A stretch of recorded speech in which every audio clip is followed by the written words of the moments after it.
আমি তো এখন দেখতেছি যে চ্যাটস এর উপরে যদি ভালো ইংরেজি নাও বলতে পারে, যদি চ্যাট করতে পারে, হিউজ সম্ভাবনা।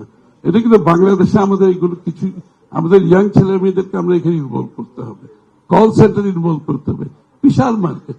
আমাদের পাশের দেশে এগুলো করছে না, এগুলো হচ্ছে তো। বাংলাদেশে আছে বিশাল মার্কেট, কিন্তু আমরা তো এখনো প্যাপেল ওপেন করতে পারছি।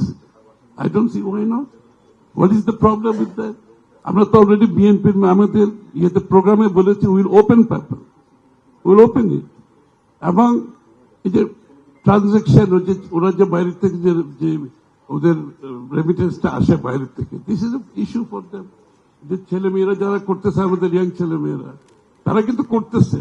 ওই ফান্ড আসা, এটা রেকর্ড করা, এগুলো এটা আর কি বিশাল প্রবলেম। পেপ্যাল নাই, তারপরে এগুলোর flow of fund must be also made easy. আমরা যদি ফান্ড ফ্লো যদি ইজি করতে না পারি, ওই ভয়ে ভয়ে কত টাকা বাংলাদেশ থেকে চলে যাবে, এইটা তো বেশি ওই ট্যাক্সের মতো হয়েছে, ইম্পোর্ট ট্যারিফের মতো। ওই ট্যারিফ না আসলে তো আমার ইকোনমি ধ্বংস হয়ে যাবে।